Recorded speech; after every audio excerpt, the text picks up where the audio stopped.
Hey, it's your girl Teslin Figaro, and welcome to Revolt News Weekly, where we break down the biggest stories in culture, politics, and more. Let's get to it. No survivors after the plane and helicopter crash into the Potomac River. Robert F. Kennedy Jr. struggles to answer questions on Medicare and Medicaid at his Senate confirmation hearing. White House Press Secretary Carolyn Lovett calls on podcasters and bloggers to apply for a seat in the White House briefing room. President Donald Trump offers all federal workers 7 months of pay in an effort to shrink the size of government. The Pentagon agency pauses Black History Month celebrations. I'm going to tell you why 50% of millennials rely on tax returns to make ends meet. Well, guys, this is a sad and unfortunate story. There have been no confirmed survivors among the 67 individuals aboard the American airline passenger plane and the Black Hawk helicopter that crashed into the Potomac River in Washington, D.C. Now, officials said that the flight conditions were clear as the jet was coming from Wichita, Kansas, and that the flight was making a routine landing when the helicopter flew into its path. And guys, it's been a lot of chatter in the comments all over social media speculating on what happened. Now, the NTSB did find the black box, and it is currently at the lab for evaluation. Now, unfortunately, at this time, 28 bodies have been recovered, but they are expecting more bodies to be recovered in the days to come. We send all of our thoughts and prayers to all of the deceased. Among the deceased is civil rights attorney, former Miss Kansas contestant, Professor Kaya Duggins, also flight attendant Denasia Elder and Ian Epstein. Also, several figure skaters, including young children, were also among the fallen. And we'll keep you posted as the story develops. President Trump's cabinet nominees continue to attend confirmation hearings. And this week, Robert F. Kennedy was in the hot seat.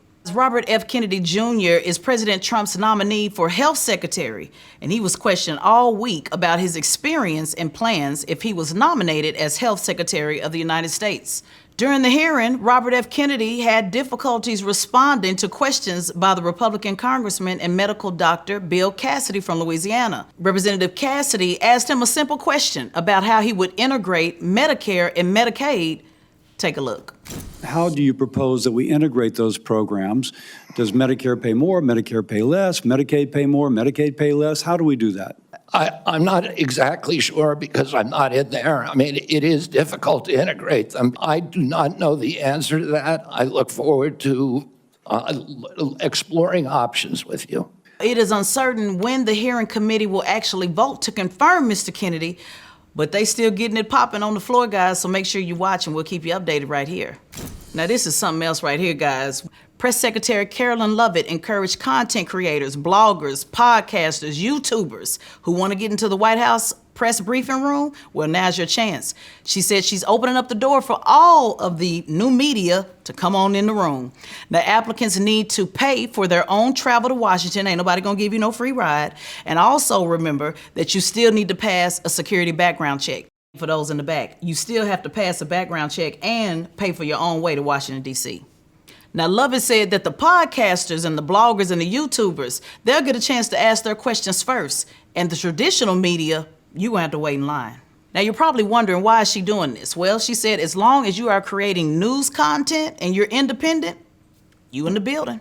Now, guys, check this story out. On Tuesday, the Trump administration announced an unprecedented offer of buyouts to all federal employees, proposing about 8 months' salary for those that choose to leave their jobs by the upcoming deadline of February 6th. Yep, you heard me. People can leave their job and take a buyout. Now, this swift action aims to reduce the size of the U.S. government. You know, Trump has been saying they want to reduce the government. So this is one of the things that they're putting on the table. Now, a memo issued by the Office of Personnel Management, now that's the government's HR agency, it was sent to over 2 million federal employees, introducing enhanced standards of suitability and conduct, and hinting at further workforce reductions. And also, the memo included directives that most federal employees need to return to work full-time, effectively ending remote work arrangements during the COVID-19 pandemic. Senator Tim Kaine from Virginia went in on the House floor. He warned federal workers, do not take the deal. Do not trust President Trump. Take a look. Don't be fooled. He's tricked hundreds of people with that offer. If you accept that offer and resign, he'll stiff you just like he stiffed the contractors. He doesn't have any authority to do this. Do not be fooled by this guy.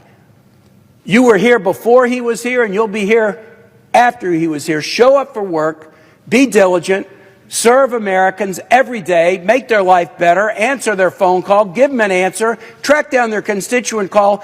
Don't be fooled by a fake offer. On Tuesday, the Defense Intelligence Agency issued a memo pausing, you heard me, pausing the observance of 11 annual cultural and historical events, including Martin Luther King Jr. Day and Black History Month. Did y'all hear what I said? I said they pausing Martin Luther King Day and Black History Month.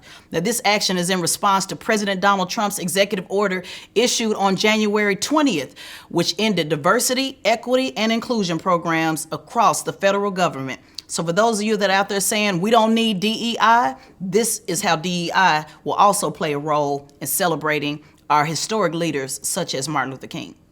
Now, the new Defense Secretary, Pete Hegseth, that was just nominated last week, he said that the Department of Defense will comply immediately, and he directed staff to create a DEI task force to ensure that no DEI programs remain in the Pentagon. We're finally here. This week, the IRS is accepting your tax returns. That means you can go ahead and start calling, the people you haven't called in a long time, but you kind of start checking in because you want a little bit of that return. Well, this is the week to start doing it. But according to a survey, 50% of millennials rely on tax returns just to make ends meet.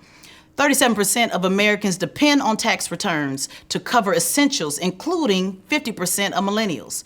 Nearly 45% of Gen Z and self-employed taxpayers say that filing taxes is more stressful than paying them. And a quarter of taxpayers worry their refunds will be withheld due to federal debt delinquencies. Let me break it down to you. In other words, they said they're not going to get their tax returns because they owe some bills. I want to hear from you. Let me know in the comments, do you have to depend on your tax returns just to make ends meet? Well, guys, like I always say, use it, lose it, can't make you choose it. But I hope you choose Revolt News. Make sure you subscribe, like, and follow Revolt News.